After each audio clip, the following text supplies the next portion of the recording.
Once again, welcome back to Pink Chair Therapy. The last few episodes we've been talking quite a lot about like family systems and what those are, what they mean. Recently we talked about the inner child more in depth and what that means. And really, as we've been going through it, my understanding has deepened of family systems and inner child. Like they both kind of inform the other for me in my understanding about where I came from in our family system and how I've become what I am now. And I have a question, which I don't know exactly where we'll go from this, but I have a question about myself, because in my adulthood and in identifying my own inner child, and one of the things which I know you'll relate to as a mascot, as the youngest mascot, I grew up performing. Like that was was my personality. It was where I got the attention I needed. Right.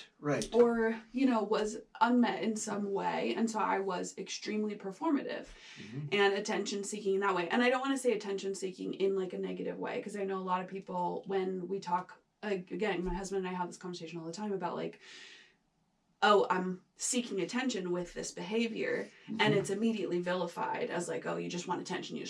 Right. I don't mean it that way. I mean it the way in that, like, as a little kid, I needed attention in a certain way, and I didn't get it.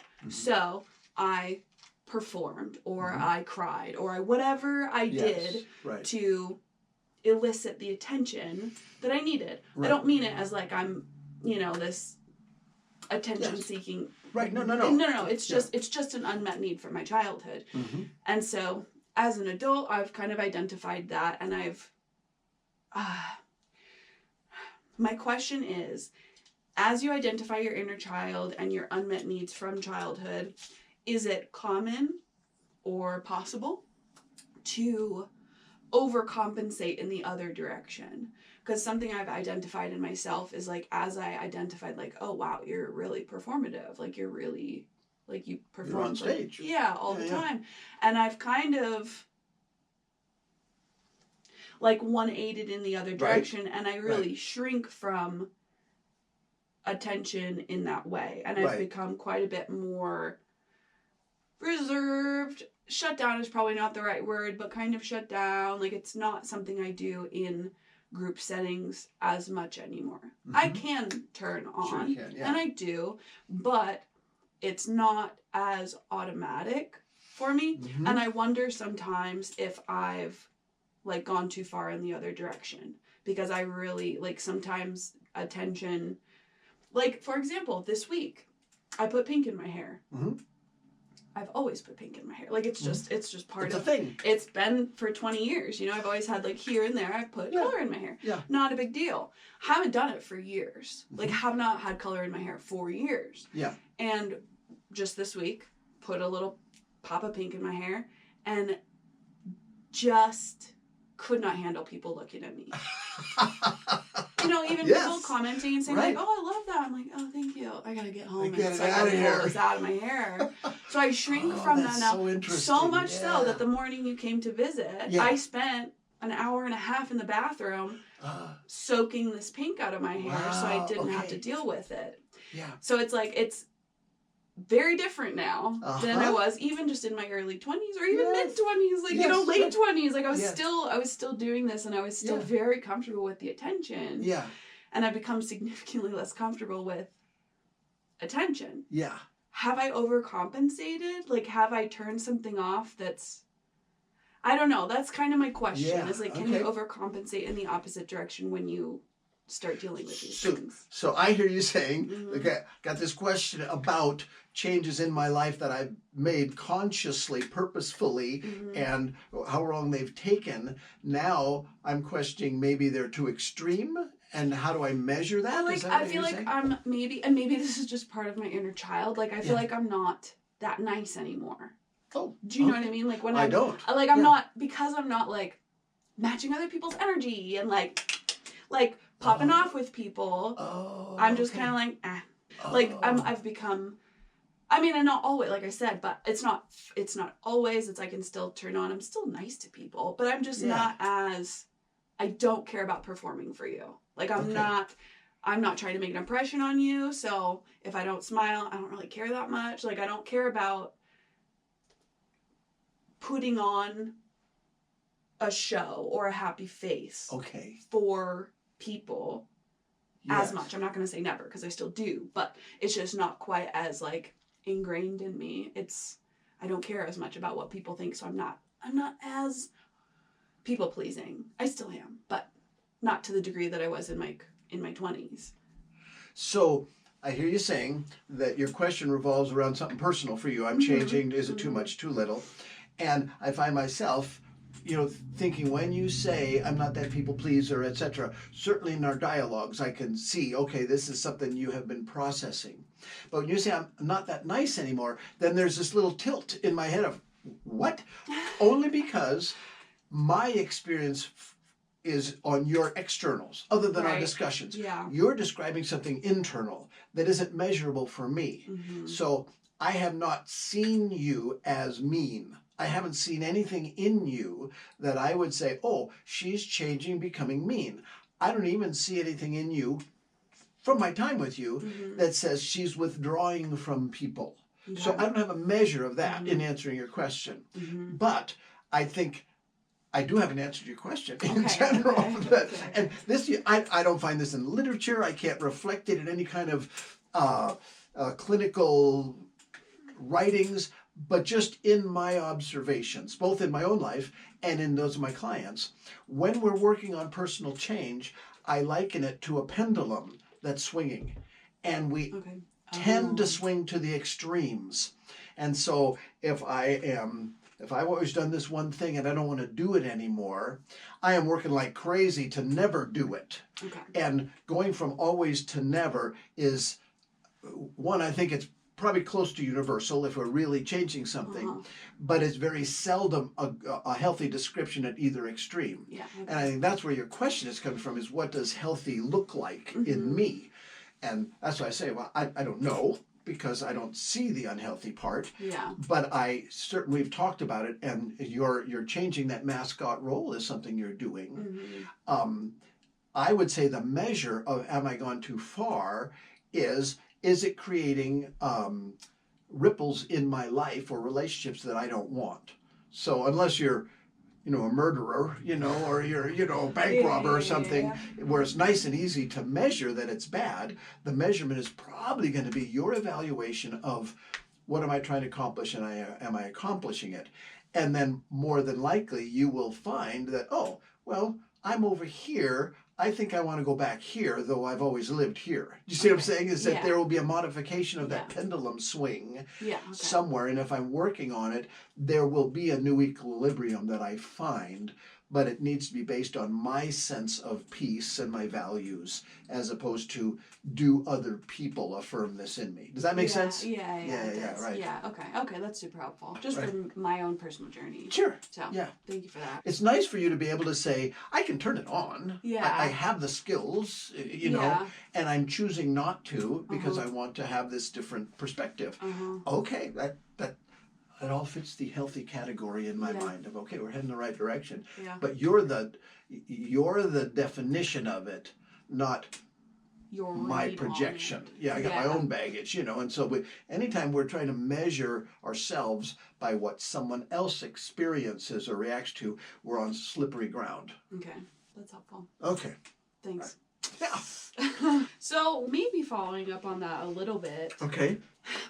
I grew up as a performer, and I grew up as, that's how I got my unmet need of attention, was performing. Yeah. And I have a friend who their unmet need was also some form of attention, and their immediate response is just tears. Oh. Okay. Always. To attention. For attention. Oh, I see. I think it's how they, like, for me, putting on a little show gave me the attention I needed. For them, crying and becoming weak or victimized is what gives them the attention that they needed as a child. Right. But it's not, like, the reaction of crying or tears is so bodily rooted that doesn't just turn off. That doesn't go away. So the tears never stop necessarily. But do you think with that kind of a reaction to the same thing that I reacted to with performing, when you become aware of that, when reaction or victimization is the tool that the child learned, and now as an adult is still applying unintentionally. Yes, right. Like, does the awareness help with that? Like, will that be able to kind of turn off in the way that I've turned off this weird performative side of me? When you say turn off, meaning turn off the tears, the physical reaction by addressing the victimization. Am I really a victim here? Yeah. Yeah. I would say, my guess would be, no, eventually it would. If it's intentional and desired by the person. If the tears still have this payoff and they're convinced that, no, this is why people love me, is because I cry a lot, then it's going to be difficult. But if what they're saying is, well, this is a part of my kid, and so that's what what worked for me now, I don't want this to work anymore, and so then I will do the work and that work will begin internally. I'm crying, so I tell the people in front of me, oh, I've done this all my life, just so you know, this is the little kid in me, you didn't do anything wrong, I'm not, so that there's a normalization, so you're not carrying shame. I'm being exposed every time I cry. Yeah. So I put this in the category of, I'm managing this like a grown-up, I'm telling them, that eventually, good bet anyway, that eventually the tears will lose their potency because you are clearly addressing the fact they don't serve that purpose anymore. But not in shame, like I'm crazy because I cry and that keeps me crying. Yeah. It just is addressing the fact that, no, I'm growing up. I am choosing to grow out of this defense mechanism or whatever. Yeah. And that eventually will settle into that feeling of I'm a victim because I'm challenged. I'm not resting with the victim role. Yeah. I'm purposefully changing it. Yeah, okay. That makes sense? Yeah, totally. And the follow-up question to that is, I think growing up in our family, which was normal to me, and growing up in her family, which was normal to her, for me, in coming into contact with someone who has that response versus my response, was like, is this normal? Is this... Yeah, right. Like, are you okay? Are you okay? Is this normal? Yeah, and right. Obviously, I think normal is probably a pretty detrimental word, because what is normal? Yeah, right. No. Yeah. And that's definitely in this field of family therapy. Normal really doesn't have a definition. So we stay away from that term. When we use the term normal, we're picturing a prototype out there somewhere. Somewhere there's this thing I'm comparing myself to that I call good and familiar, typical, there it is. And the closer I am to that, the more normal I am. So I'm comparing myself to this crowd out there. Well, families, obviously from our episodes, they are so diverse. Every single family is significantly different than every other family. So many moving parts. Yeah. So there's no prototype. We can look at, in my day, the TV show Leave It to Beaver was the classic idealized family. So that's his frame of reference. Oh, you think you're Leave It to Beaver? Right. I know that because I know the show. I know what it was. Everything was perfect. Yeah.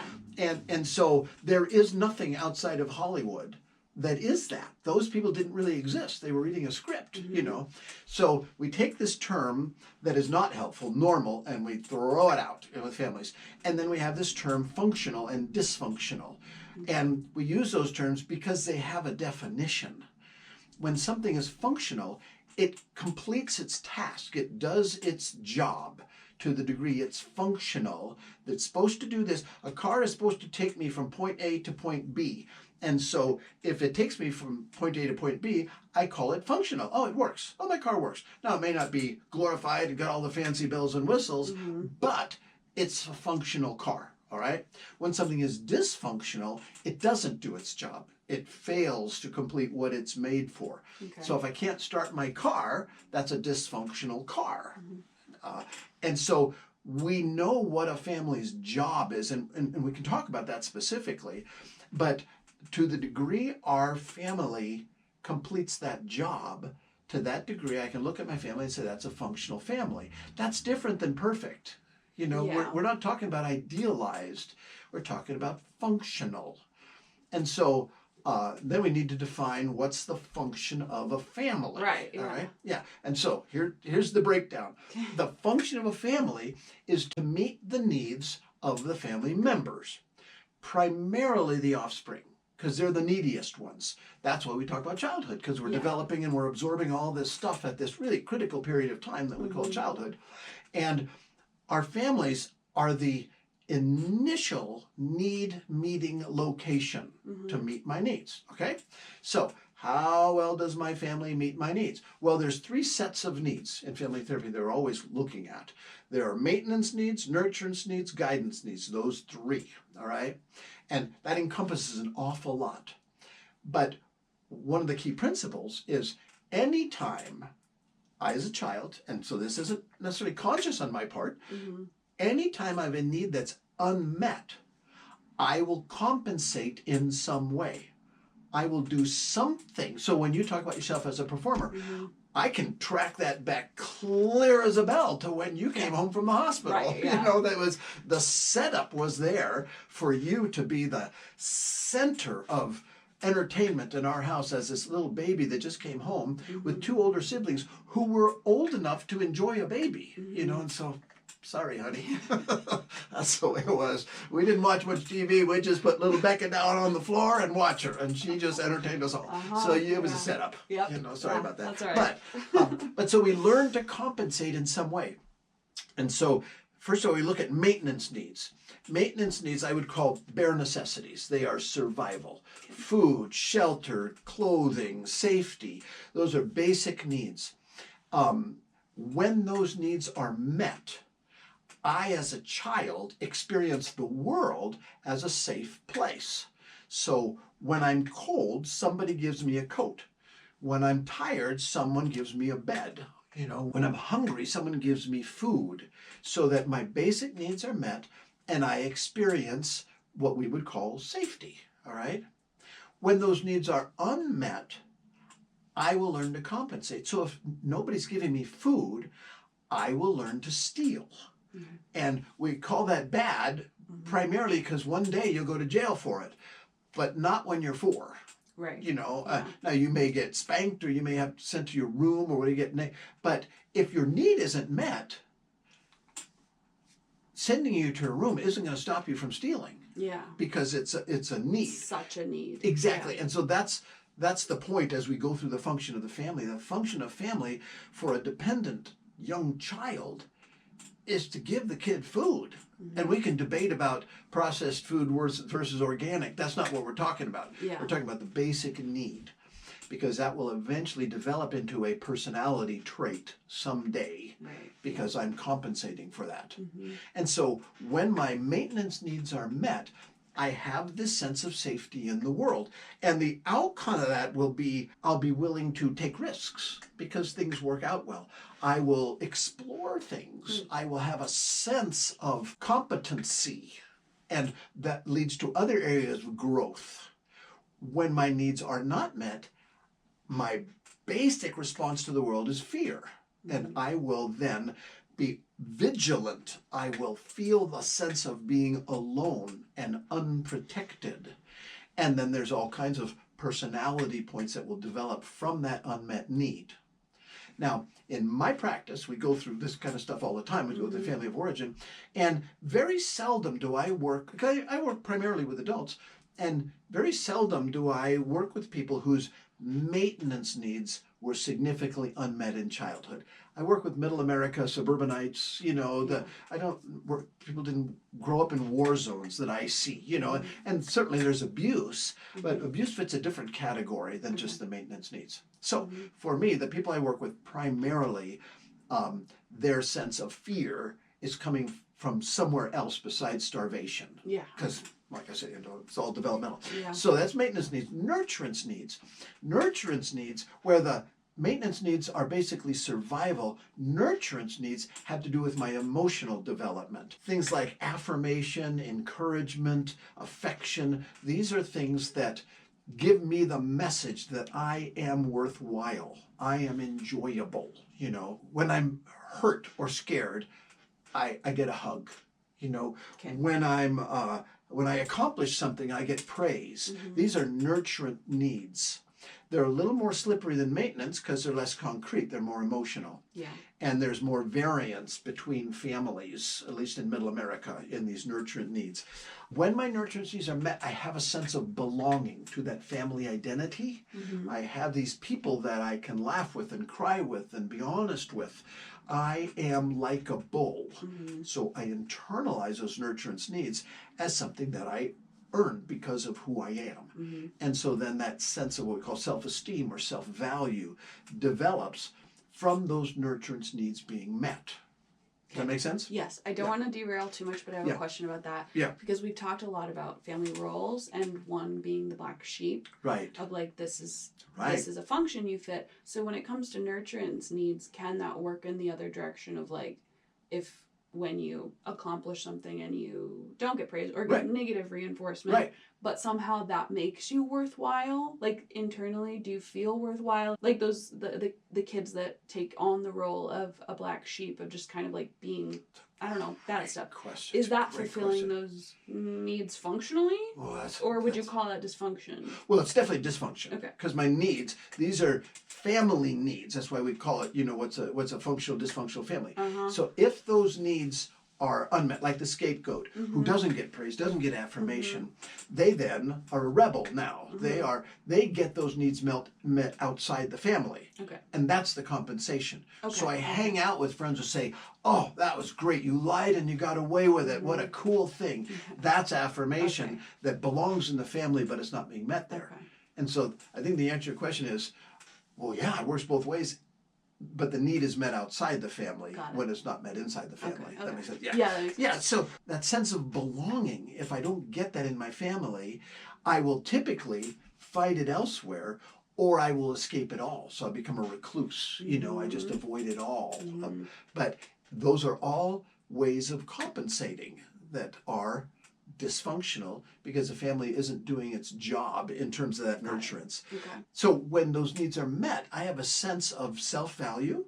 I have a sense of dignity. I feel worthy because people like me. When they're unmet, all that transfers to doubt, fear, feeling unworthy. And when I feel unworthy, I will either try to escape, get away from it, it's too painful, or I will develop it elsewhere, which tends to, as a kid, we're hanging out with naughty kids who also don't have their, nurturance needs met. One of the things that come when my needs are unmet is a fear of exposure, because I internalize it. Well, I think we've probably said it somewhere. As children, we are self-absorbed. That is what we are. We are narcissistic because we experience ourselves as the source of whatever happens to us. Right. So if I hadn't spilled my milk, Mom and Dad wouldn't have gotten a divorce. That's childlike thinking. We laugh as adults, but that's a natural connection. That's just, right. How could you do this to me? Well, that's a loaded term for a parent to say to a child because it says, you are so powerful that you manage me. And that's what we do as kids. So that when I have this sense that I am not likable, I fear exposure. I don't want people to know me. Or I get real vigilant in terms of being really careful when I'm around people so that they will like me, because I have to do this so they don't discover how unlikable I am. These are those kind of underlying thought patterns that come out when we're 25. Is I assume I'm unlikable. I assume that epiphanies, as we become adults is, gosh, I'm always trying to make people like me, which goes that overcompensating is, do I need to? And that's where the change comes to the rub of, how do I change this assumption about myself that isn't true? But because those nurturance needs were unmet, I internalized it as true. Right. And then long ago forgot, I didn't think of that as compensation. It's just who I am. I just know this about myself. Yeah. And again, it comes from that unmet nurturant needs that sets this pattern in my life. The third level, so we've got maintenance needs, nurturance needs, guidance needs. Guidance needs primarily are focused on the children, but we never stop learning. But I'm being taught as a child how to function in the adult world eventually. And there are thousands of things that I learn, everything from learning how to walk and how to tie my shoes to talk and shake hands and drive a car and apply for a job, or thousands of things that are a part of that family. Now, there are other people eventually outside of our family system that contribute to that. I learn other things. I have teachers and mentors and other kids' parents and, YouTube videos or whatever that are all part of that training. But that is one of the measures of an effective functional family, is that these children are being prepared. So by the time they're 18 to 21, they are ready to go into the adult world at different degrees. We call launching, Yeah. Now, nobody knows everything that they need to know to enter adulthood. There's just too much. Yeah. And so that line of functional versus dysfunctional is pretty vague. Do I know enough? And so if I have 3 PhDs and I, etc. So I have all this training, then we'd say, oh, you're ready to go out and earn a living. Well, but do you know how to budget?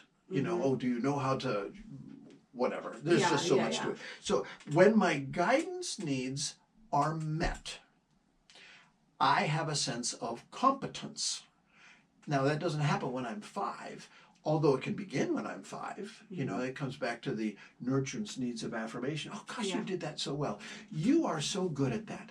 Whenever you do that really well. Those are both nurturance and guidance. Okay. Now, the other part of guidance is, well, here, this is a better way to do that. You can do that, and you're doing fine, but that's in the nurturance. But if you do it this way, you'll find that this turns out better. That's guidance. Okay. So when we fail at something in the guidance direction, we're taught a better way. When we fail at something in the nurturance level, we are affirmed for our attempts. And so that's where we get, because they're all over the place. We got all these needs.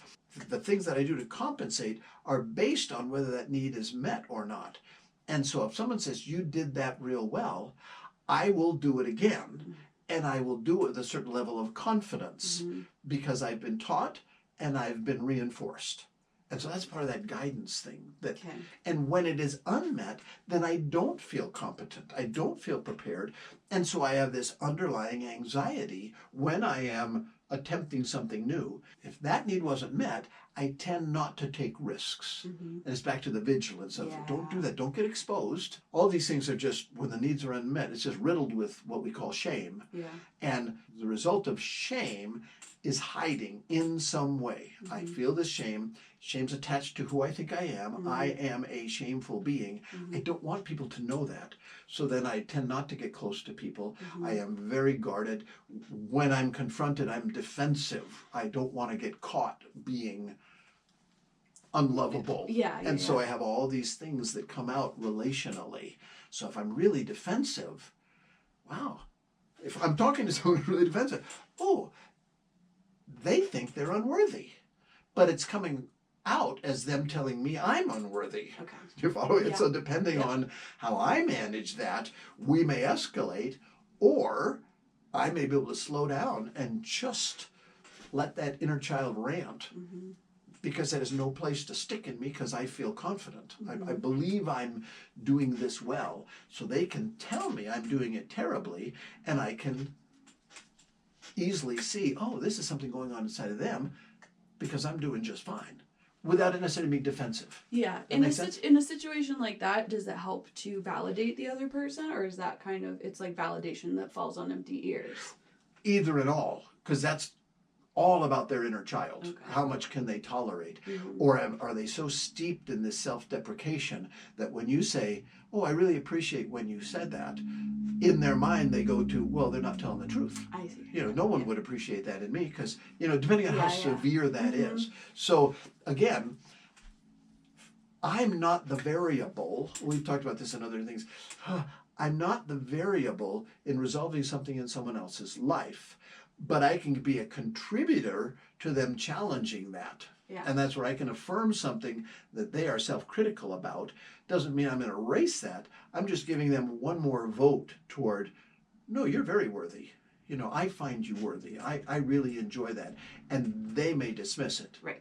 Yeah. But anyway, so that address, So totally. so we got these three sets of needs: maintenance, nurturance, and guidance, and they are all accumulating as we grow up. Now, key principle: don't anybody forget this. Nobody has all their needs met all the time. I don't care what family you came from. I don't care how good your parents were, whatever. Nobody has all their needs met. So everybody compensates in some way for something, and that we call baggage. That compensation is what we say, oh, yeah, I do this because when I was a kid, or, this happened, or my dad was like this, or whatever, and so I compensate for it. Nobody escapes. Yeah. And that's why this term normal is so blurry, because, if I come from a normal family, I got no baggage. Doesn't exist. There is no such place. And so we all start in adulthood of, what do I like and what do I not like? What do I put labor into? I don't even know if we started when we're really little, but as these kind of discussions, they are about, what do I decide as an adult about me? We'll take this word personality and then we'll kind of make it blurry that, no, this is what I have learned and I can unlearn it. Oh, that's the principle you and I talk about in all these episodes. Is this is all doable. The more I can understand those needs that were unmet, and the ones that are met in my life, hopefully without just contempt for whoever should have met that need and didn't meet the need and all that stuff. If I'm just looking at the unmet need, then I could begin comparing it to my life now and making decisions based on, what purpose does this serve, and is that a purpose that's even real now? It was at one time. And then I can begin deciding, if it doesn't serve a purpose, then we're talking about a knee-jerk habit, and that can be unlearned. And that's where we start with behavior, and then we move to perspective, and then we allow the emotions eventually to settle in with, this works well for me. But that's what we're talking about in terms of family rules, family roles, birth order, family identity, all these things that are, as a composite, a part of that inner child that then is compensating for these various things. How's that for pulling all these together? Kind of sewing the pieces together. Yeah, that's great. And so if we look at a family, let's say, that had very controlling parents, right? And it's easy for us as adults to look back and be critical of these controlling parents. But in our last episode, we talked about the inner child. That controlling parent has an inner child that is trying desperately to make the world work. And they happen to have children of their own, which then is a measurement of, am I good? Now, so we got these controlling parents.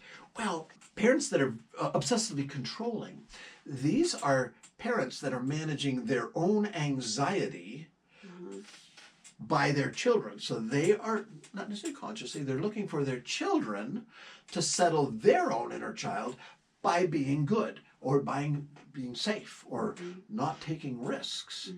And so these are the controlling parents. Well, that child is learning how incompetent they are, because they aren't allowed to do this. They don't take risks. It's just too dangerous. So they are learning that the world's not a safe place, and they don't have what it takes. So they need to be dependent on their parents.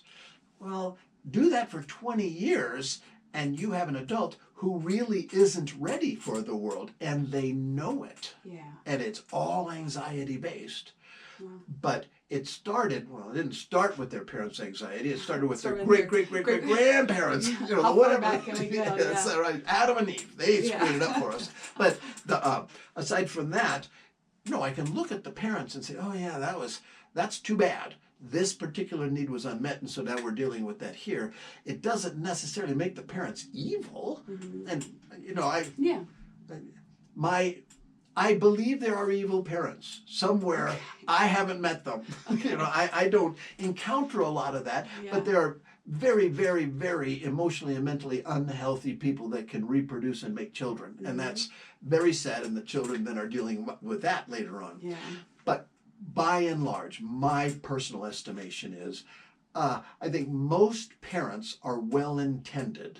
They love their children, and they're trying to put this puzzle together to produce this adequate adult. and they themselves are missing so many pieces. Yeah. And it's just generational. Yeah. That's why I'm saying nobody enters. Your parents, they entered adulthood with baggage, and they, in whatever way they can do it, they are needing to manage their own baggage. They're giving you different baggage. Yes, and sometimes it's the same baggage. Yes, yeah. It is, but sometimes it's different. Yeah. But it's not going to be non-existent. Yeah. You're going to have baggage, and so which can kind of slow down that sense of am I crazy, and that picture of am I normal? Yeah, you are normal because you got baggage, Right. you know, and it's unique to you. But part of this growing up and entering adulthood and having that mature inner adult trying to teach that scared inner child things, that is normal. That is what normal looks like. Take normal off the table, that is what functional looks like. It's not about perfect, and it's not about doing it right. It's about working towards this, that we will do all of our days. We will always be working on something. Yeah. And so when you were describing the part of you that, I don't really want to be a performer, boy, it served you well as a little kid. You were just adorable. Yeah. And so that paid off well. No, I don't want it now. Absolutely. That is not a bad choice. Oh, am I swinging too far? I don't know. You would be the measure. You know, pink hair, get it out of there. Okay, that was over here. Not my measure. Yeah. Do you see what I'm saying? Yeah. And then we would call that healthy. Even though you would say, oh, shoot, it bothers me so much. Having it bother you is healthy. We put it in that category. Now, what are you going to do with it? That's where we start looking at, all right, so how do I go about facilitating that change in my life? Everybody's compensating in certain ways. And so when we're looking to change a trait, change a habit, you know, etc., these tools that we are trying to pass out in these episodes are very handy. They're not a patent solution, but they're accumulating a set of tools so that with these things that I want to change, I have these various tools that cover different things. And that's I tend to think very visually, and that's what I'm thinking about. All these things that you and I have been talking about, we're just laying out this set of tools on the workbench here when we're going to talk about, all right, how do I want to be different? All right, well, we've got this pile of tools, and everyone serves a purpose, and none of them is the complete job. But the outcome is going to be measured by me when I am implementing change, and is this going in a direction that I wanted to go? It's a lot like psychotherapy without the therapist. Do you follow me? Yeah, What's the goal? Where are we going? How do we get there? Yeah. And then incrementally looking at what does that growth look like. Yeah. A metaphor comes to mind. I don't know if it's a great one. I'll try it anyway. All right. A number of years ago, my medical doctor, who I trusted implicitly, great guy, he was our growing up, Dr. Green, we had him for 30 years. Best doctor. Yeah, he was the best doctor on the planet. Lots of reasons, but I trusted him implicitly because he told me everything. I don't know how he managed his other clients. I think I was his only patient in the world because he was never in a hurry. And when I asked a question, he'd spend a half hour. I appreciate it.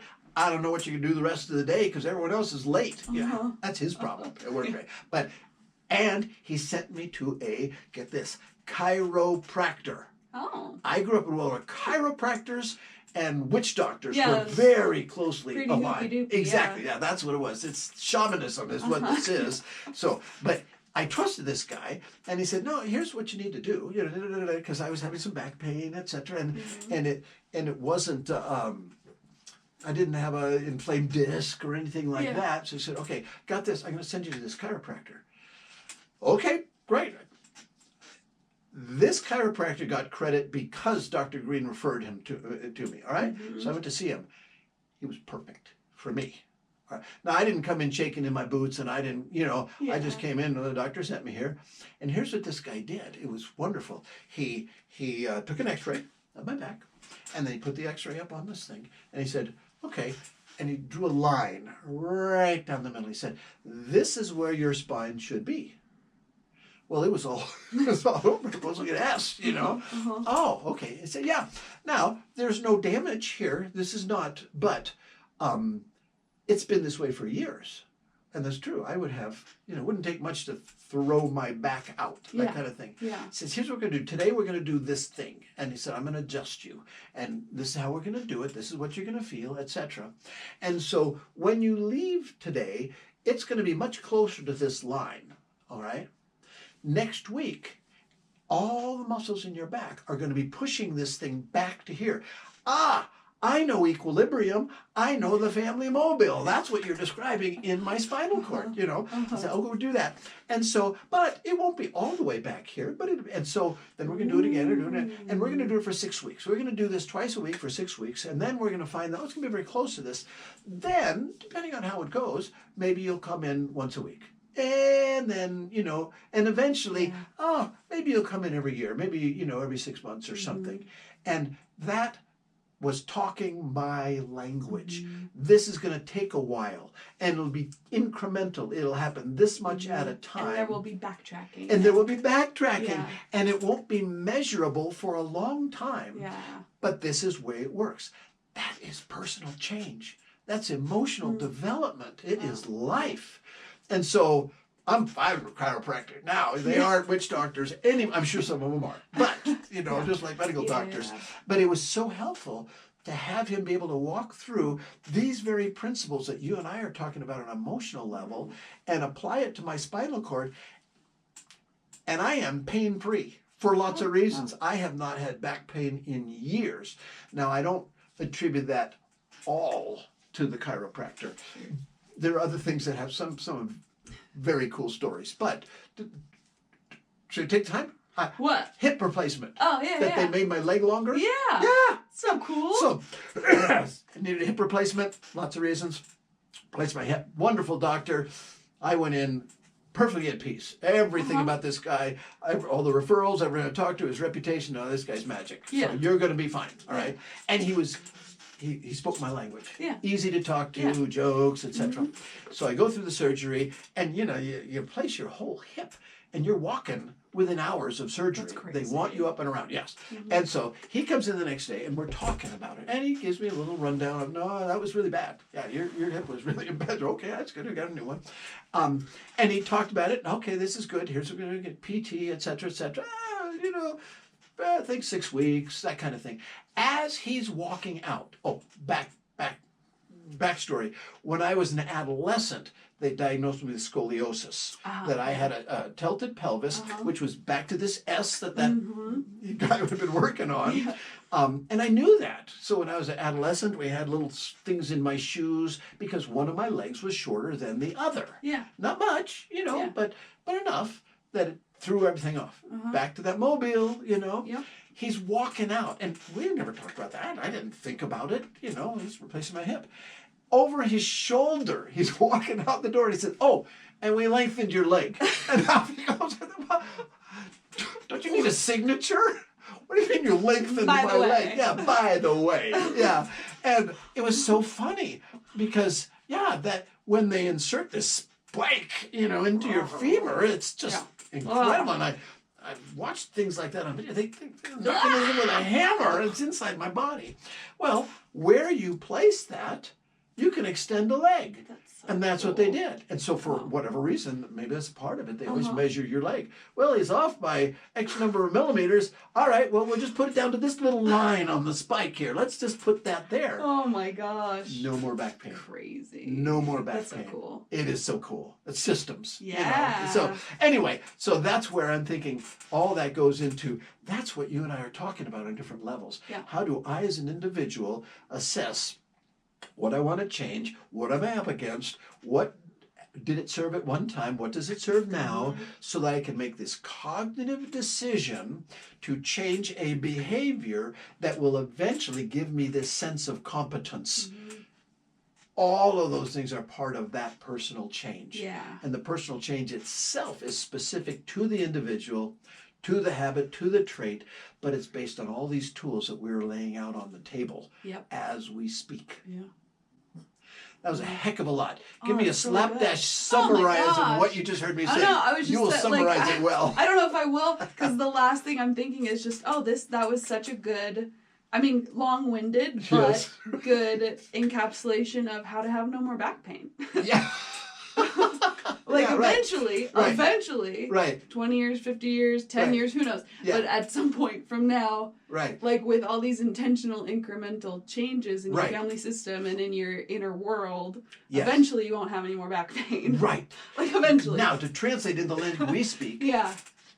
the same thing can be applied to shame. Uh-huh. Oh. Eventually, if I'm working Yeah. on it and I'm paying attention Uh-huh. to it, this shame that makes me so defensive and reclusive or explosive or whatever it is, it's changeable. It was learned, it can be unlearned, not fast. Right. It's not fast. Yeah. Same thing, we'll talk about anxiety. Okay. Well, anxiety, well, that is such a driver in all of our lives. Okay, is it good? Is it bad? What do we do with it? If I want to change it, it is changeable this much at a time, consistently over time, kind of like my back, you know.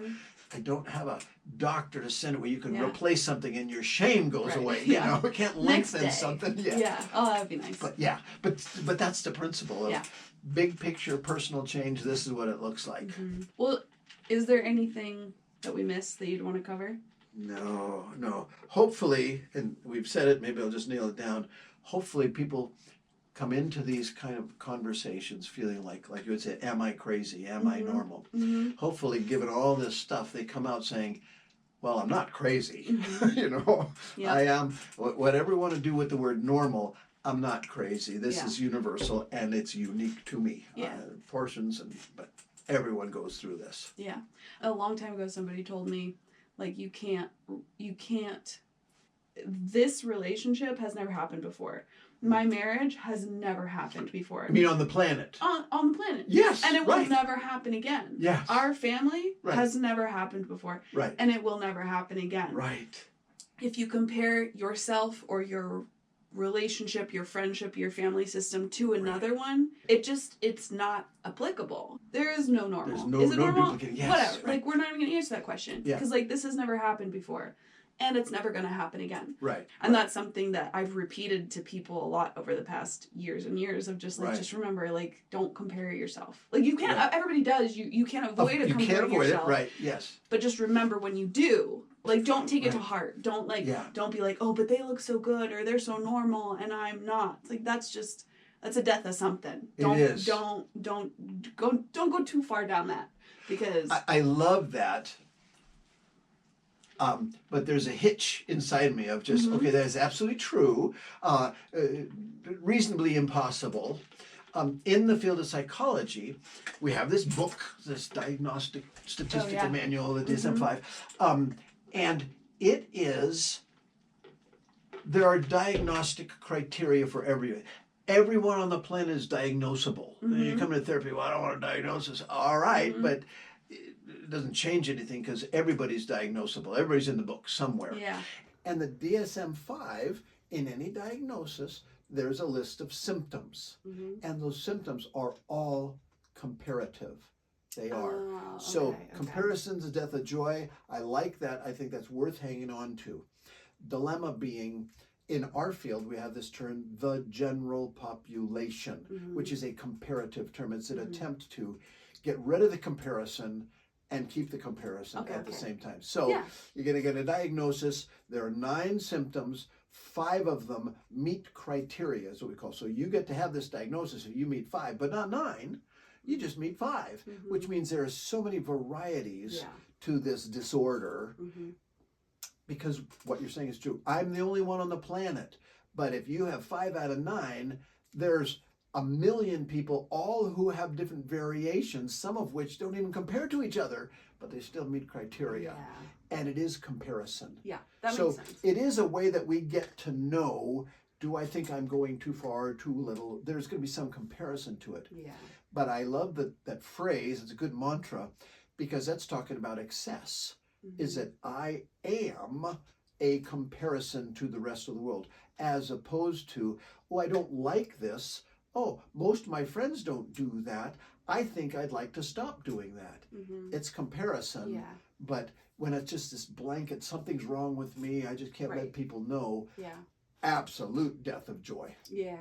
Yeah. So I love I the guess phrase. in comparison, there is no life without like everything is a relationship. Yes. Right. Everything is in, like, even my relationship with my tree in the backyard. Like everything is some sort of interaction or relationship. Yeah. So of course there's going to necessitate some sort of comparison. Like Right. comparison Right. will always Absolutely. exist Yeah. because there's other people in the world. Yeah. But So don't shame yourself too much Right, if you have this you're comparison. Right. Yeah. Yeah, because I'm thinking that's the end result of all these tools we're accumulating, hopefully, is this sense of I'm not crazy. I'm not crazy.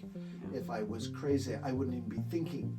Because if I'm crazy, I don't think I don't about know I'm being crazy. crazy. Yeah, exactly. That's what we call crazy. And so no, the fact that you're asking, am I crazy, says, nah, you're not crazy. Yeah, okay. Yeah, right. Well, that's encouraging. Yeah, right. Okay. All right. We'll And see you next time. See you next time. As I'm already on to the next. See you next time.